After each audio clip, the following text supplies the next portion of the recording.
किस प्रकार से हम उस परमार्थ तत्व की प्राप्ति कर सकते हैं बिना जंगल में गए, बिना वन में गमन किए, बिना गुफा में ध्यान किए। हम किस प्रकार से वह ध्यान का अभ्यास यही संसार में रहते रहते, समाज में रहते रहते, साधारण जीवन जीते जीते भी कर सकते हैं। ये एक बहुत बड़ा संदेश भगवद गीता में कि जीवन के उस अंतिम लक्ष्य की प्राप्ति के लिए वन गमन की आवश्यकता नहीं है, संन्यास लेने की आवश्यकता नहीं है। यह जो नए प्रकार के मार्ग का अनासक्ति योग, जिसको गांधी जी ने कहा भगवद गीता में, यह अनासक्ति मानो मुख्य है। और यह जो बाह्य हम लोग ध्यान धर्म के विभिन्न उपाय करते हैं, यह मानो गौण है।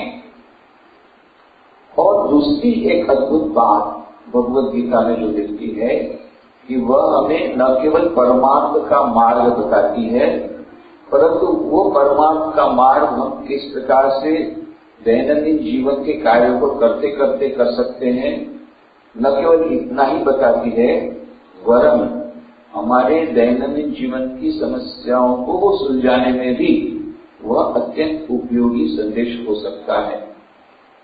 यह एक विशेषता भगवद गीता के संदेश की कि हमारे दैनिक जीवन में सफलता हम यदि प्राप्त करना चाहें, हमारे दैनिक जीवन के कार्यों को अधिक क्षमता पूर्वक, अधिक योग्यता पूर्वक करना चाहें, उसके लिए भी भगवद गीता हमारे लिए अत्यंत उपयोगी हो सकती है। इसकी विस्तृत चर्चा हमने इसके पहले की थी और भगवद गीता के प्रथम 5 अध्याय की चर्चा हमने समाप्त कर ली थी। 6ठे अध्याय की चर्चा चल रही है, जबकि 22वें श्लोक में भगवद गीता में भगवान श्री कृष्ण कहते हैं, यम लब्ध्वा चापरम लाभम मन्यते नाधिकम ततः यस्मिन् स्थितो न दुःखेन गुरुणापि विचाल्यते। जिस लाभ को प्राप्त होकर उससे अधिक दूसरा कुछ भी लाभ नहीं मानता है और जिस अवस्था में स्थित हुआ योगी बड़े भारी दुख से भी चलायमान नहीं होता है, ऐसा वह योग है। जिस योग की हम साधना करना चाहते हैं, हम यदि ध्यान करना चाहते हैं, तो यह जो ध्यान, यह जो योग की साधना हम जो करना चाहते हैं, तो कठिन तो है। पहले भी कहा भगवान अर्जुन ने, चंचलनि मन कृष्ण प्रमापि बलवदृढ़म् तस्याहं निग्रहं मन्ये वायोर्वश दुष्करम्। अत्यंत यह हमारा चंचल है और उस चंचल मन को एकाग्र करना बड़ा कठिन हो जाता है। यह केवल हमारे लिए नहीं, पर अर्जुन जैसे के लिए भी हो जाता है, तो हमारे लिए होना स्वाभाविक है। पर फिर भगवान श्री कृष्ण कहते हैं, असंशयम महाबाहु मनो दुर्निग्रहं चलम। हे अर्जुन, तेरी बात बिल्कुल सच है। इस चंचल मन को एकाग्र करना अत्यंत कठिन है, परंतु अभ्यासेन तो कौन्तेय वैराग्यं च गृह्यते। अभ्यास और वैराग्य द्वारा यह संभव हो सकता है, असंभव नहीं है। और इसी चर्चा के साथ साथ ये बताते हैं कि इस प्रकार से हमें उसकी कीमत चुकानी पड़ेगी। तो कीमत थोड़ी ज्यादा लगती है, अधिक लगती है। अरे भाई, ये तो हम लोगों को तो 1000 रुपए में मोबाइल था, मिल रहा था, और आप 35,000 बता रहे हैं, बहुत ज्यादा कीमत है इसकी। और तब वो बताता है, जब आप मॉल में जाते हैं, अरे भाई, वो जो 1000 रुपए वाला है उसमें केवल आप फोन कर पाएंगे, अरे इसमें तो ईमेल जाएगा, इसमें 3G है, इसमें यह फंक्शन है, एंड्रॉइड है, बहुत प्रकार के डबल 2 कार्ड आप रख सकते हैं। तो बहुत प्रकार से जब आपको बताएगा कि फायदा क्या होगा, इस मोबाइल को लेने से क्या फायदा होगा, तब जाकर के आप 35,000 रुपया कीमत देंगे। उसी प्रकार से भगवान श्री कृष्ण यह जानते हैं कि जब मैंने कहा इस प्रकार से साधना करनी पड़ेगी, ये करना पड़ेगा, तो तुरंत हमारे मन में आता है, खास करके गुजरात के लोगों तो पहले इस वाक्य यही होता है, अच्छा फायदा क्या होगा, कुछ भी होगा। आश्रम में जाएंगे तो फायदा क्या होगा, मैंने कितना रुपया मिलेगा, प्रॉफिट क्या होगा, लाभ लाभ लाभ। तो भगवान श्री कृष्ण बोलते हैं अरे इससे जो लाभ होगा इससे भी कोई लाभ ही नहीं है, मैक्सिमम लाभ मिलेगा। प्रॉफिट कितना प्रॉफिट बोले, मैक्सिमम, इससे ज्यादा प्रॉफिट हो ही नहीं सकता है। जिस लाभ को प्राप्त होकर उससे अधिक दूसरा कुछ लाभ नहीं होता है। यम लब्ध्वा चापरम लाभम मन्यते नाधिकम तथा, वह योगी वह समझ लेता है कि इससे अधिक लाभ दुनिया में कोई नहीं मिल सकता है। कोई भी बिजनेस यह जो है इससे अधिक लाभ नहीं दे सकता। कैसा लाभ है वह, यस्मिन् स्थितो न दुखे न गुरुणापि विचार्यते। जिस स्थिति में स्थित होने पर, जिस स्थिति में पहुंचने पर इस योग के अभ्यास के द्वारा एक ऐसी स्थिति पर हम पहुंच जाते हैं, उस स्थिति में पहुंचने के बाद क्या होता है, गुरुणापि न विचार्यते, दुखे न गुरुणापि न विचार्यते। गुरु माने अत्यंत बड़ा, बड़ा से बड़ा दुख भी हमारे जीवन में आता है तो हम उससे विचलित नहीं होते हैं। इससे बड़ा कोई लाभ हो सकता है? ऐसी स्थिति में हम पहुंच गए कि बड़ी से बड़ी विपत्ति हमारे जीवन में आ गई, बड़े से बड़ा दुख हमारे जीवन में आया और फिर भी हम उससे विचलित नहीं होते। इससे बड़ा कोई लाभ हो सकता है? अभी हमारी स्थिति क्या है, छोटा सा एक दुख आता है हमारे जीवन में, विचलित हो जाते हैं। किसी ने हमको कोई कटु वचन कहा या हमारी निंदा की या कटाक्ष वचन कहे तो 3 रात तक नींद नहीं आती। क्यों उसने यह शब्द कहा, क्यों यह शब्द कहा। कल ही एक भाई आए थे, बोले मैं परेशान हो गया अपनी पत्नी से, इतना कटु वचन बोलती है। बोले तो बाहर निकल जाइए। बोले बाहर निकलने से वो टिफिन का खाना अच्छा नहीं लगता है। तो बोले तो फिर साथ रहिए, कटु वचन सुनिए, तो दूसरा रास्ता नहीं है। ये पत्नी जो मिली है टोटल पैकेज है, अच्छा खाना बनाने वाली वाइफ, बच्चों को भी अच्छी तरह देखा, और बच्चों को अच्छी तरह, बच्चों को बहुत अच्छी तरह देखती है, उसमें कोई प्रॉब्लम नहीं। अच्छा और समस्या क्या है, समस्या कुछ नहीं, बस ये बहुत कटु वचन बोलती। बोले ये टोटल पैकेज है। अब या दूर अलग चले जाओ, तलाक ले लो। तो बोले तलाक ले ले तो बच्चों का क्या होगा। तो बोले ठीक है मेंटल तलाक ले लो, मानसिक तलाक। अरे मेंटल तलाक क्या होता है, मेंटल डिवोर्स ये है कि आप कोर्ट में डिवोर्स मत करो, ऐसे ही रहेगा, आप अलग जाके रहिए, एक कमरे में मकान ले लीजिए, कमरा ले लीजिए, वहां पर रहिए अपने आराम से, बिल्कुल कोई कटु वचन सुनने नहीं मिलेगा, आराम से रहिए। बच्चों को तो संभालती है, वो संभालेगी। हाँ ये तो आपने कहा वो ठीक ही है, वो टिफिन का खाना जमता नहीं, खाना वो अच्छा बनाते, बोले सब ठीक है, ये खाना अभी मीठा है तो कड़वा वचन को भी सहन करना पड़ेगा। दोनों टोटल पैकेज है, या अच्छा खाना उसके साथ कटु वचन, या कुछ कटु वचन मत सुनिए, अच्छा खराब खाना खाइए टिफिन का, मौसी का। ये जीवन का नाम ही है। इससे स्वामी विवेकानंद कहते हैं the life is a mixture of good and evil. Happiness comes to a man wearing the crown of misery. बहुत बढ़िया सेंटेंस था। जब सुख आता है तो वो दुख का मुकुट पहन करके हमारे पास आता है, हम उस समय उसके मुकुट को देख नहीं पाते, हमको लगता है बहुत बड़ा सुख आ गया, कितनी अच्छी पत्नी मिली, परंतु बाद में पता पड़ता है अरे बाबा ये सबसे पहले तो बहुत सुंदर थी और उसके बाद में तो फिर ज्वालामुखी हो गई। पहले चंद्रमुखी थी, फिर बाद में पता पड़ा नहीं चंद्रमुखी नहीं, ये सूर्यमुखी है। फिर बाद में पड़ा सूर्यमुखी नहीं, ये तो ज्वालामुखी है।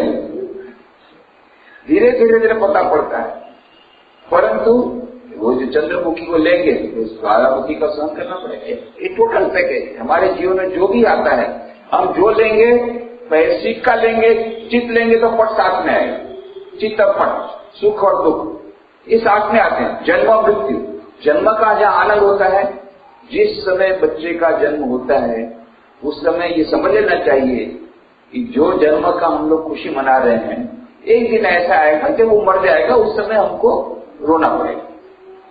हंसना और रोना, जन्म और मृत्यु, सुख और दुख, ये टोटल पैकेज है, इससे हम छूट नहीं सकते हैं। ये जैसा संसार है ऐसा ही संसार है, ये लेना पड़ेगा। तो कहा पर यहां पर कहा कि दुख तो आएंगे ही जीवन में, दुख अवश्यंभावी है, विपत्ति अवश्यंभावी है। एक भी व्यक्ति ऐसा नहीं है इस संसार में जिसके जीवन में कभी न कभी कोई न कोई समस्या नहीं आई, हो ही नहीं सकता। स्वामी विवेकानंद को पूछा, दिल्ली के महाराजा अजीत सिंह जी ने एक बार अचानक पूछ दिया, Swami ji what is life, Swami ji जीवन क्या है? तुरंत स्वामी विवेकानंद ने कहा, my dear prince, life is nothing but the struggle of a being under the circumstances trying to press it down, unfoldment of a being under the circumstances trying to press it down. जो परिस्थितियां हैं वो मनुष्य को हमेशा दबा लेना चाहती है, कितनी प्रकार की समस्या आती रहती है, उससे ऊपर उठना, इसी का नाम जीवन। ये हमेशा संघर्ष करता ही रहेगा, जब तक जीवन है संघर्ष है। जहां संघर्ष नहीं है वहां जीवन नहीं, संघर्ष का दूसरा नाम जीवन है। इसीलिए कहा, बार बार भगवान श्री कृष्ण ने अर्जुन को कहा, युद्धस्व युद्धस्व युद्धस्व, युद्ध कर युद्ध कर, युद्ध करना ही पड़ेगा। समाज में रहेगा युद्ध करना पड़ेगा, जीवन में रहना पड़ेगा युद्ध करना पड़ेगा, समस्याओं से जूझना पड़ेगा। समस्याओं से भागने से समस्याओं का समाधान नहीं होगा, लड़ाई करनी पड़ेगी, जूझना पड़ेगा, समस्याओं से हमें लोहा लेना ही पड़ेगा। यह मानो भगवान श्री कृष्ण का यह संदेश। तो कहते हैं ऐसी स्थिति हमारी हो जाएगी उस योग का पालन करने से, जिससे कि बड़ा से बड़ा दुख, बड़ी से बड़ी विपत्ति हमें विचलित नहीं कर पाएगी। और फिर कहते हैं भगवान श्री कृष्ण, तम विद्या दुख संयोग वियोगम योग संहितम स निश्चयेन योक्तव्यो योगो निर्वीण चेतसा। दुख संयोग वियोगम, दुख रूप संसार के संयोग से रहित है, योग संहितम, जिसका नाम योग है, तम उसको विद्या, विद्या हमें जानना चाहिए, सह माने वह, योग माने योग, अनिर्वेण चेतसा, न उगता है वे चित्त से, अर्थात तत्पर हुए चित्त से, निश्चयेन निश्चय पूर्वक योक्तव्य करना कर्तव्य है। कहने का मतलब दुख रूप संसार के संयोग से रहित है तथा जिसका नाम योग है। तो योग का मतलब क्या हुआ था? दुख रूप संसार के संयोग से रहित जिसका नाम योग है उसको जानना चाहिए। वह योग न उगता हुए चित्त से, अर्थात तत्पर हुए चित्त से निश्चय पूर्वक करना कर्तव्य है। तो यहां तीन बातें बताई। एक तो बताया कि योग क्या है, योग का मतलब होता है वियोग। अरे योग और वियोग, वियोग का मतलब होता है जिसका योग नहीं उसका नाम तो वियोग है। योग का न होना वियोग है, उसका अपोजिट है, अपोजिट है। तो यहां पर भगवान श्री कृष्ण कहते हैं योग का मतलब होता है वियोग। अरे योग का वियोग कैसे होगा? योग का उल्टा होता है वियोग। वियोग मतलब दूर हो जाना, योग मतलब जप जाना। परंतु यहां क्या कहा? यह जो योग है वह वियोग है। और किससे वियोग? ईश्वर से वियोग नहीं, दुख रूप संसार से वियोग। यह जो योग है वो किससे हमको वियोग करा देता है, किसको हमसे दूर करा देता है? यह जो दुख रूप संसार है जिसका नाम उन्होंने कहा तम विद्या दुख संयोग, दुख रूपी संसार का जो संयोग है उससे वियोग करा देता है। तम विद्या दुख संयोग वियोगम योग संहितम, इसका कहा या योग कहा जाता है। इसको योग कहा जाता है, वियोग को योग कहा जाता है। तो वियोग, इसका वियोग किससे वियोग? जो दुख रूपी संसार है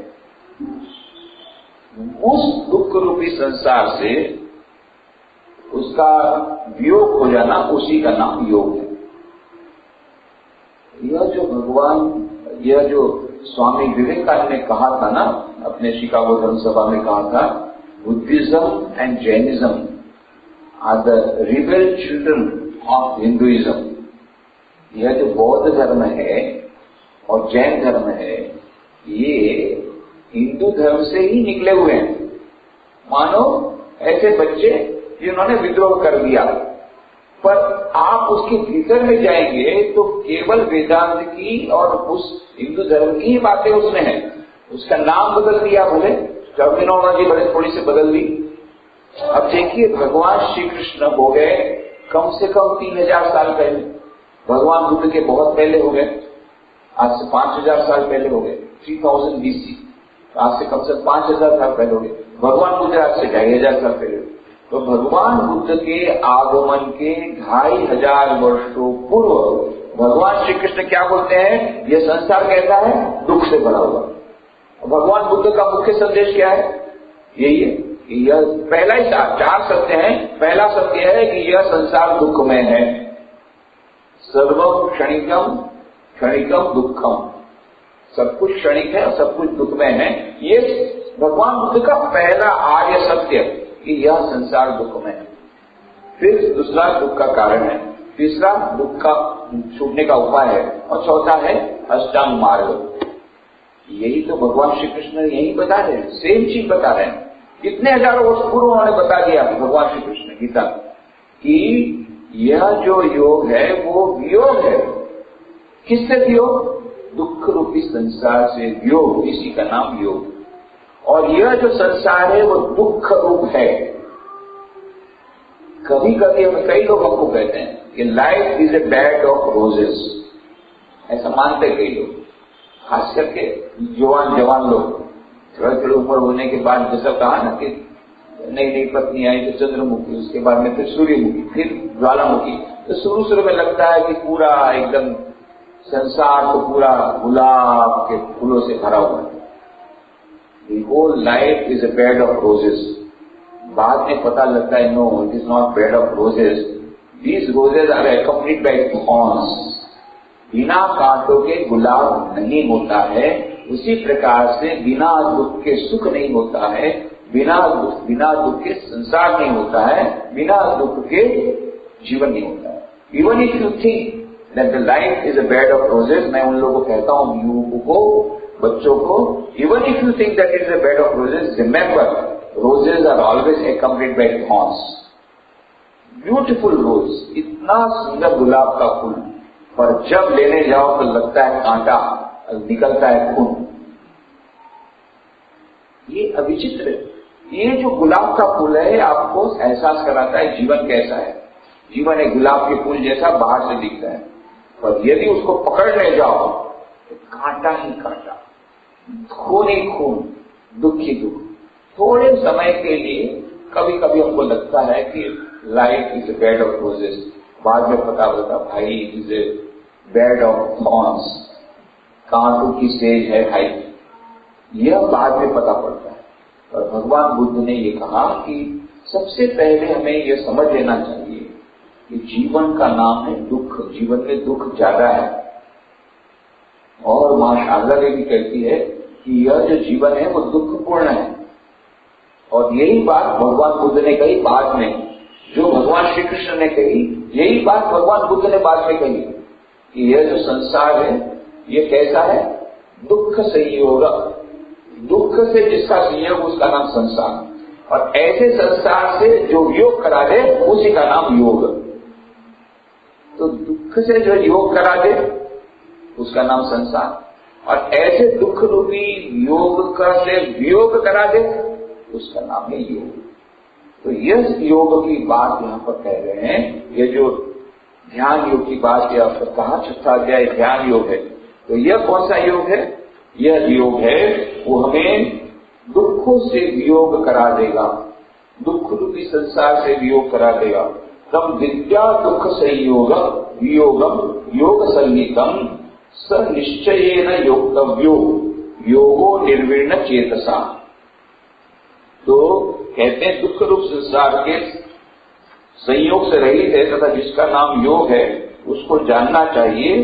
वह योग अनिर्विण्ण चेतसा, बहुत ही अच्छा शब्द दिया, अनिर्विण्ण चेतसा।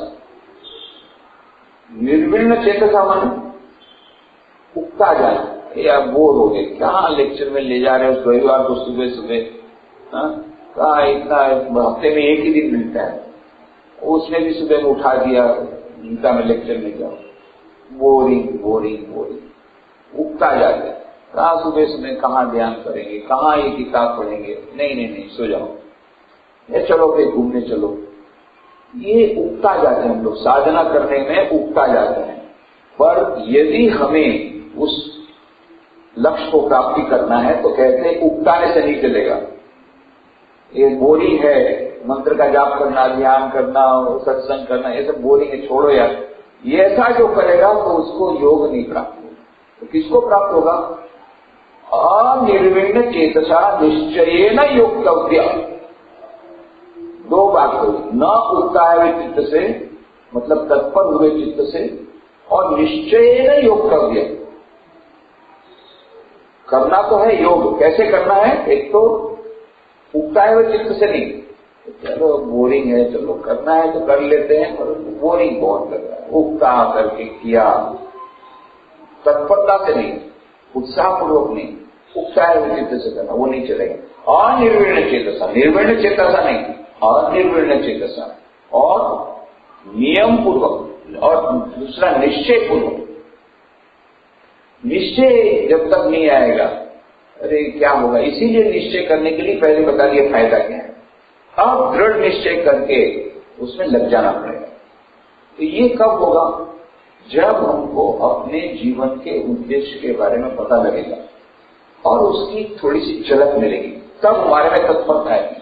भगवान श्री रामकृष्ण तो बहुत सुंदर उदाहरण देते हैं कि एक चोर गया था एक घर में चोरी करने के लिए, आप पास में, कमरे के पास में है, उसको मालूम है पास में तिजोरी में बहुत धन है, आज ही उसने निकाल कर रखा है 50 लाख रुपया, बैंक से ला करके रखा है, सब उसको मालूम है।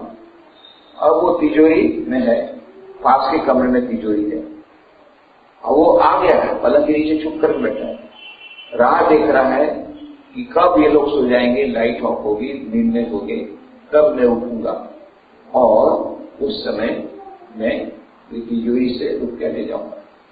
उसको मालूम है पूरा कितना रुपया है, सब मालूम है, कितनी धन दौलत है मालूम, पास के कमरे में है, ये भी मालूम है। श्री रामकृष्ण पूछते हैं, अच्छा सुनो, बताओ, एक प्रश्न का उत्तर दो, उस चोर को नींद आएगी क्या? वो तो सोच रहा है कब इन लोग को नींद आए और कब मैं निकालूं, उसको कभी नींद नहीं आ सकती।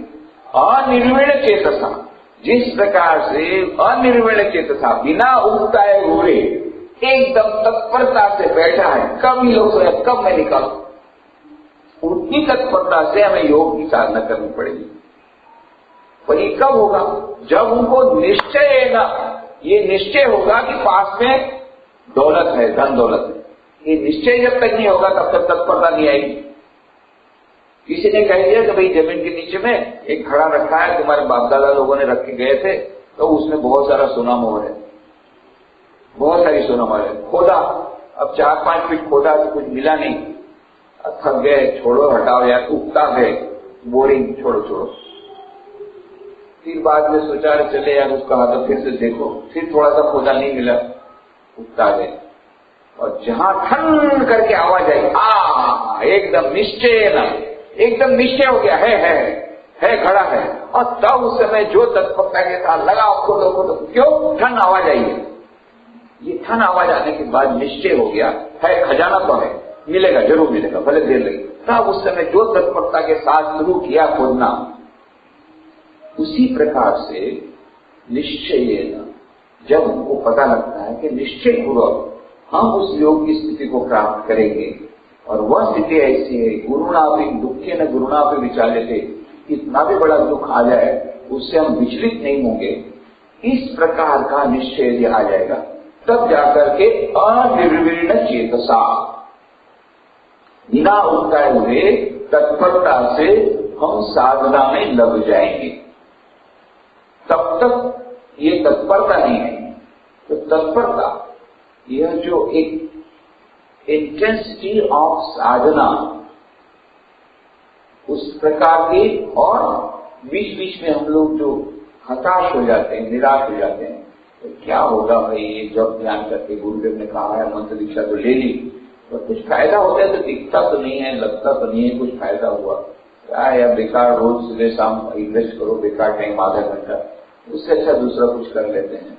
यह जो आ जाता है बीच बीच में, ये उगता जाते हैं हम लोग, ऐसे नहीं चलेगा। अनिर्विण्य चेतसा, अनिर्विण्य चेतसा, बिना उगताए हुए तत्परता पूर्वक साधना करनी पड़ेगी, तब मिलेगी फल में। तो उसके लिए पहले तो निश्चय पूर्वक जान लेना चाहिए कि नहीं, हमें अवश्य इसका लाभ मिलेगा, अवश्य हम उस स्थिति में पहुंच जाएंगे, ऐसा लाभ हमको मिलेगा इसको साधना करने के बाद, इससे बड़ा कोई लाभ दुनिया में नहीं हो सकता है। Greatest profit, greatest benefit, greatest advantage, सबसे अधिक लाभ मिलेगा, ऐसा यदि हमारे मन में निश्चय हो जाता है और सचमुच में इसी साधना के द्वारा होगा, ये सब जब निश्चय हो गया, तब उसके बाद में अनिर्विण्य चेतसा, इस प्रकार का हमारा मन हो जाएगा कि हम उकताएंगे नहीं, धैर्य नहीं खो बैठेंगे। कभी कभी हम अधैर्य हो जाते हैं, अरे भाई तो बहुत ही तो किया, कितना साधना किया, यार कुछ हुआ नहीं, छोड़ो यार, क्या करेंगे, बेकार हुआ ना, और तो नष्ट तो भ्रष्ट। इससे अच्छा हमारा फ्रेंड तो देखो बिजनेस बढ़िया से कर रहा था, कितनी कंपनियां नया खोल दिया, कितनी ब्रांचेस खोल दिया, हम यहाँ कहाँ रह गए, वैसी के वैसी, और तो नष्ट तो भ्रष्ट, ऐसा मन में आता है, क्या हुआ साधना करें। तो यह जो विचार आता है, इसका मतलब है निश्चय न योक्तव्य नहीं हुआ, अनिर्विण्य चेतसा नहीं हुआ, तो उसका फल नहीं मिलेगा। अनिर्विण्य चेतसा करना पड़ेगा, निश्चय न योक्तव्य, ऐसा करके करना पड़ेगा। स्वामी विवेकानंद बहुत अच्छी बात है, कहानी बताते थे। नारद मुनि जा रहे थे वैकुंठ की तो रास्ते में जंगल में से जा रहे थे, तो एक आदमी एकदम ध्यान में इतना मग्न था, बहुत ध्यान कर रहा था, ध्यान की साधना कर रहा था, तो इतने ध्यान की साधना कर रहा था कि उसके जटा आ गई, जटाएं बढ़ गई, और जटाओं में दिमक भी आ गई, वलकल आ गए, इस प्रकार का ध्यान कर रहा था, इतना गहरा ध्यान कर रहा था, कितने वर्षों से कर रहा था। और उसने देखा कि नारद जी जा रहे हैं, तो एक पैर में खड़े होकर के तपस्या कर रहा था बहुत वर्षों से, बिना खाए पिए। तो उसने कहा, नारद कहाँ जा रहे हो? बोले मैं वैकुंठ जा रहा हूँ। वैकुंठ जा रहे हो, जरा भगवान से पूछना तो कि मुझे ये जो इतनी साधना कर रहा हूँ उसका फल कब मिलेगा, कब मुझे मुक्ति मिलेगी, जरा पूछ तो लेना। ठीक है। और आगे गए तो जंगल में एक और आदमी था, वो भगवान का नाम ले रहा था, नाच गान कर रहा था, भजन कर रहा था, भगवान की स्तुति कर रहा था, मस्त था, अपने मस्ती में भगवान का नाम ले रहा था। नारद कहाँ जा रहे हो? बोले ये वैकुंठ जा रहा हूं। और जरा भगवान को पूछना तो कि ये इतनी साधना कर रहा हूँ, नाम तो ले रहा हूँ, भगवान का भक्ति तो कर रहा हूँ, पर ये कब होगा, तो फल कब मिलेगा, इस मुक्ति मिलेगी कि नहीं, मुक्ति कब मिलेगी? तो ठीक है। अब आए लौट करके, तो घूम करके आए तो पहले वही वाला मिला, प्रदक्षिणा करके आए तो जिसकी जटाएं बढ़ गई। नारद जी पूछा? बोले हाँ पूछा। तो क्या कहा? तो भगवान ने कहा कि बस 4 जन्मों तक और तुम्हें तपस्या करनी है, उसके बाद तुम्हारी मुक्ति हो जाएगी। है? इतनी मैंने कठोर तपस्या की कि इतनी जटा में वलकल आ गए, और अभी और 4 जन्मों तक तपस्या करनी पड़ेगी? रोने लग गया, एकदम स्तब्ध हो गया, रोने लग गया। आए दूसरी जगह पर, वहां पर आकर के क्या नारद जी आपने पूछा था? वही नाच गान कर रहा था उसको। हाँ, तो क्या कहा? भगवान ने क्या कहा? भगवान ने कहा देखो ये इमली का पेड़ देख रहे हो क्या? बोले हाँ देख रहा हूं। इमली के पेड़ में जितने पत्ते हैं उतने जन्मों तक तुम्हें और साधना करनी पड़ेगी, उसके बाद में तुम्हारी मुक्ति होगी। क्या कहा?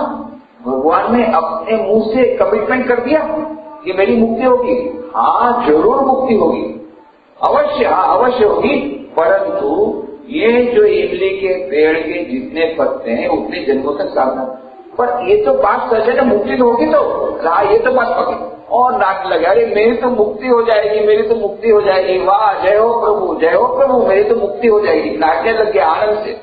आकाशवाणी, वर्ष कितने हजारों जन्मों तक तू तपस्या करने के लिए तैयार है, तेरी अभी मुक्ति दे देता हूं। कहने का मतलब यह जो धैर्य, अधैर्य हम लोग हो जाते हैं, वो नहीं होना है। अनिर्णय चेतसा, बिना उपलाए हुए, आज नहीं तो कल नहीं तो परसों, 10,000 जन्म बाद होगा तो बस हमें करना है। हम अपनी साधना करते रहेंगे बिना रुके, बिना उगताए हुए चित्त से, अनिर्णय चेतसा, निश्चय न योक्तव्यो, तब जाकर के उसका फल मिलता है। तो ये श्रीमद् भगवद गीता में अभी जो बौद्ध धर्म, जैन धर्म बाद में जो हुए, इसी भगवद गीता का संदेश। और भगवद गीता क्या है? उपनिषदों का सार है। वह तो सर्वोपनिषदों गावो दुग्धा गोपालनना, ये जो उपनिषद है वो गाय है और दोने वाले हमारे गोपाल नंदन है। और ये गाय को धो करके, उपनिषद में गाय को दूध देकर के धो करके गीता रूपी दुग्ध अमृत हमारे सामने प्रस्तुत किया है। तो उपनिषदों का सार है भगवद गीता। इसीलिए प्रत्येक अध्याय के हमने अंत में देखते हैं, इति श्रीमद् भगवद गीतासु उपनिषत्सु ब्रह्म विद्यायाम योग शास्त्रे श्री कृष्णार्जुन संवादे ध्यान योगो नाम षष्ठोध्याय मुक्ति योगा। परंतु हरेक श्लोक, हरेक अध्याय के अंत में उपनिषत्सु ब्रह्म विद्यायाम, यह जो उपनिषदों का सार है वह भगवद गीता। और इसमें हम देखते हैं कि किस प्रकार से इसने जो दिया है वही संदेश भगवान बुद्ध ने दिया, वही संदेश महावीर ने दिया। जैन धर्म, बौद्ध धर्म, यह जो भगवान स्वामी विवेकानंद ने कहा वो गलत बात नहीं है। Buddhism and Jainism are rebel children of Hinduism. ये मतलब है बच्चे हिंदू धर्म के हैं, रिबेल, परंतु ये कहते हैं कुछ बच्चे वो छोड़ देते हैं, हम लोग चले जाते हैं, अलग चले जाते हैं, हम अलग रहेंगे। कभी बच्चे बड़े हो जाते हैं, हम अलग रहेंगे, तुम ओल्ड एज होम में रहो या तुम यहाँ रहो, हम अलग रहते हैं। उसी प्रकार बौद्ध धर्म, हिंदू धर्म का, बौद्ध धर्म, जैन धर्म, नहीं हम अलग रहेंगे, जाओ अलग रहो। पर है बच्चा है हिंदू धर्म का ही है, वहीं से निकला है। अब देखिए पूरा उपदेश जो भगवान बुद्ध ने कहा कि ये संसार दुख में है, यही तो बात भगवद गीता में कहा। और भी आगे कहेंगे, अनित्यम असुखम लोकम इमं प्राप्य भजस्व माम। यह जो लोक है, ये जगत है, वो कैसा है? अनित्य है और असुखम, सुखमय नहीं है, असुखम मतलब दुखमय। वही भगवान बुद्ध ने कहा क्षणिकम जीवनम दुखम क्षणिकम। तो ये दुखमय जीवन है, एक बात भगवान बुद्ध ने भी कही। इसलिए भगवान श्री कृष्ण ने इस गीता का, जो गीता में उपनिषदों का सारा सार दे दिया है और हमको जीवन का रहस्य बताया। यह जीवन क्या है, उसको कैसे जीना चाहिए। जब तक हमको रियलिटी पता नहीं लगेगी, हम केवल बाहर के रूप से चकाचौंध होकर जाएंगे। तो हमको समझ लेना पड़ेगा कि life is not a bed of roses. यह जो जीवन है वो गुलाबों की सेज नहीं है। Even if it is a bed of roses, you must understand roses are always accompanied by thorns. तो गुलाब के साथ साथ कांटे आते हैं, तो ये गुलाब की सेज नहीं है, कांटों की सेज। थोड़े थोड़े गुलाब भी हैं, दिखने में बहुत अच्छे लगते हैं, पर उसको पकड़ने जाओ तो कांटे लगते हैं, खून निकलता है। यही इसी का नाम है जीवन। ये हम समझेंगे तभी हम जीवन जीने की कला सीख सकेंगे। तभी हम जीवन कैसे जीना, जीवन के समस्याओं से कैसे जूझना, ये हम समझ सकेंगे। रियलिटी जो है उसको हमको स्वीकार करना पड़ेगा। तो इसी के बारे में भगवद गीता में यह जैसा हमने कहा था, दोनों प्रकार का संदेश हमें मिलता है। जीवन को कैसे जीना, दैनंदिन जीवन में कैसे रहना, और बाद में उस परमात्मा की प्राप्ति कैसे करना, ये दोनों हमको यहाँ पर मिलता है। तो अगली चर्चा हम बाद में करेंगे। आगे समाप्त।